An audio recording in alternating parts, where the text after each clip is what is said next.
Welcome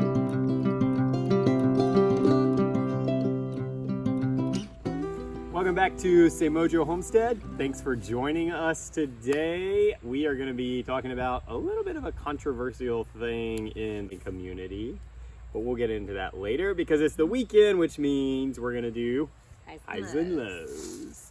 One of my highs was I took our son to a football game, which was a lot of fun. Just our local team here in the area. And it was kind of a spontaneous thing a little bit, but we had a little mandate and went to the game, and that was a lot of fun. I enjoyed doing that. Another one of my highs was my daddy-daughter date today. So we started this, I don't know, several years back, where I'll take each of the daughters on a date once a month, and they get to pick the spot. Usually it's for breakfast, but we did do that today, and that was a lot of fun. Went to Dunkin' Donuts. They usually pick that place, and they had pumpkin donuts. Yes! Finally! I got them this time. Yes! So that's another high. Yeah. And then, thirdly, my last high of the week was selling our last baby goat. Yes.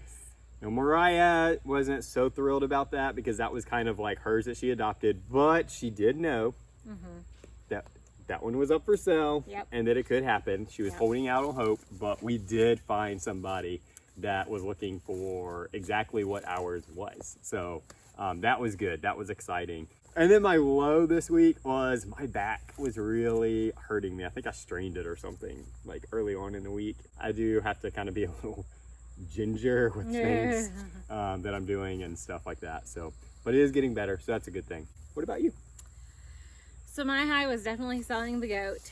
It was also that our daughter, a friend of ours, came to our studio to choreograph, and our daughter got to have her first solo choreographed. So yes, that was really really fun and really exciting to watch. That just like a dance just for her. That was really fun. My low was I had several things just on my to-do list that I wanted to get done. This week is our fall break for school, and so Wait, that's a low? That's a high. Okay. That's a high, but the low was that I had some things I wanted to do like in preparation, just so I could have a little bit more free time this week, and that stuff didn't get done. It was a pretty eventful week for us, I'd say. I mean, nothing like major eventful, but we just had a lot going on, a lot of small stuff. And we do need to make applesauce. We do need to make applesauce. We went apple picking last weekend, which I don't even think we mentioned in any of our videos. Yeah, but it was super fun. It was fun. The apples were really good. Yes, yes. Went to Steps Orchard up in North Carolina, outside of Hendersonville. So if you're anywhere kind of in that area, I give it a two thumbs up. Yeah, We've been really to several good. orchards up there, but I really like the way this one laid out. Their whole flow of people works really well. Yeah, yeah, I really liked it. But anyway, so now we have a lot of apples. The other quick project that I did this weekend was made our chipotle peppers, which I don't know why, but I always get excited about that. I guess that's my like dorky gardener / homesteader kind of thing. I don't know. But yeah, if you're interested in that, we did not do a video on it, but let us know in the comments if you want to see how we do that. It's not that much of a process. It's pretty easy, but we like to hear from you on that. So like I mentioned before at the beginning of this video, today we are talking about what I think is probably the most controversial thing in homesteading, especially with people that maybe don't do homesteading or haven't really jumped all the way in, and that is raising your own meat. We just wanted to talk about today why we do it, where we come from with that, how we're able to do it, as far as, you know, like one of the main things that we get asked is like, how can you like kill something that you love and that you raised and stuff like that. And I don't want to downplay this at all because I know it is a sensitive topic.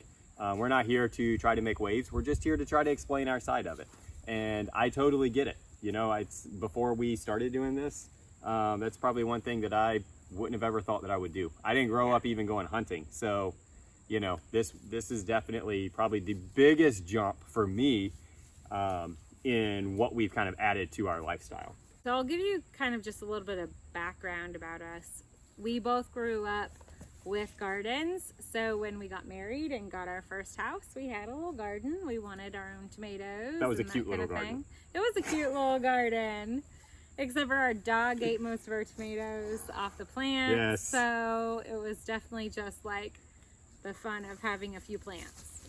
And then when we moved into the patio home, we started eating organic food, just reading about, I was doing a lot of research about like what the growing practices and the use of pesticides and all the things. And so I wanted to offset some of our cost, our grocery cost, doing organic by having a garden. And then we had a few blueberry plants. We bought this land, and one of the main things we wanted was the fruit trees and, of course, a bigger garden space. We started moving towards wanting organic meat as well. And then I also started learning about like how these animals were cared for, the living conditions, the health issues. It made me uncomfortable to think that these animals were mostly in very small places or large places, but with way too many animals for the space, and just like being fed massive amounts of grain and all of this stuff that their bodies didn't necessarily need so that they could get fatter, faster. Just the whole process of our food system started to bother me a little bit. That, and then also just hearing some of the stories of companies that were supposed to be organic and, you know, having these great practices that all of a sudden, you know, like a whistleblower comes out and turns out it's not really the case. It's not that we live our lives skeptically, but it does make you wonder a little bit if you're going to spend this money on what's supposed to be good quality meat. Really, what is it? What are those conditions? And so the other thing that really brought stuff to light for me was in the midst of the pandemic shutdown last year, farms that were having to basically slaughter off all of their meat because the demand wasn't there anymore. And seeing, you know, that side of it and knowing, okay, well, those animals died for nothing. And Yeah. so I think that's what pushed me over the edge of, we can do a little bit to fight back against that. And so we started, and that's really what pushed us into the rabbits and doing those for meat. And then the cow, who's now walking around behind us, is a temporary resident as well. He will be meat for us. The question that we get asked is, how can we do that? How can we raise something knowing that we're going to just kill it and eat it? It is a mindset. I don't go into it lightly. Don't, you know, treat it as just like, oh yeah, you know, flippantly kind of thing, because the reality is that yes, we are raising up an animal that ultimately is earning our trust to then kill it. There is a sad part of that, but humans for thousands and thousands of years have done this. And, you know, yes, there's a little bit more of a disconnect if you're going out and hunting because you don't have any relationship with that animal. At the same time, if it's going to be something that's raised, whether by us or by a farm, I would rather it live a life that's comfortable, that has that trust with us, rather than on a big operation where, yeah, they may live a really happy life with a huge herd out in the middle of a field, grazing all day, but those last 72 hours of their life are stressed out because they corral them the day before, have them in this tight space that all of a sudden they're not used to, and then they ship them off. And it just makes those last few days very stressful for the animal. And that's in the best practices. And so for us, knowing that, you know, the animals that we're raising are getting a happy, safe life all the way up until literally like the final moment is comforting for me. We know that he's temporary. You know, I'm not getting super attached to him. Yes, I love having him around. I love his little nuanced things that he does. I mean, there's an aspect that is missed when that animal is no longer here. But ultimately, it's knowing that, one, we're giving him a healthy life, and any of them, and two, knowing that everything's being done in a humane way, all the way up till the end. is another reason that we are able to do it and that we do that.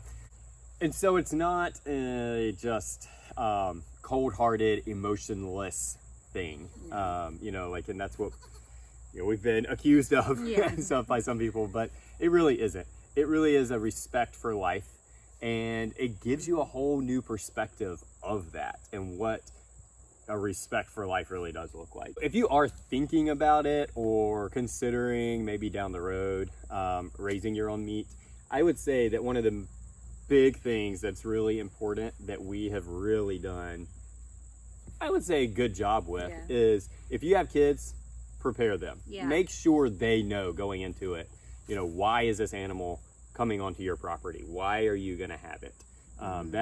That's huge, and we are completely 100% upfront with our kids the whole time.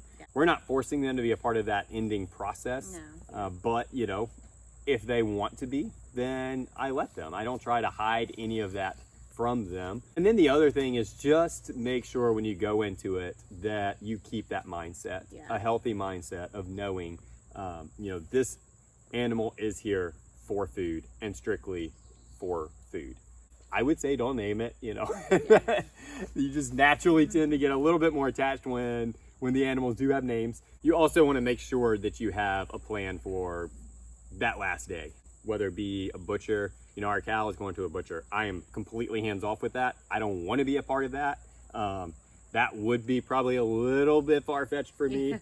So just make sure all of that is lined up before you get into anything that's going to be a bigger animal. Now our rabbits, smaller scale, we do it right here on the homestead, but you still want to make sure you have everything in place even for that, and that you're ready. If you've got any other questions about this, then let us know in the comments. I think the biggest thing to remember is that there is a difference between companion pets, companion animals, and animals that are for feeding your family or livestock animals. So if you maintain that mindset, you'll be good to go. I hope you guys have something you're looking forward to next week.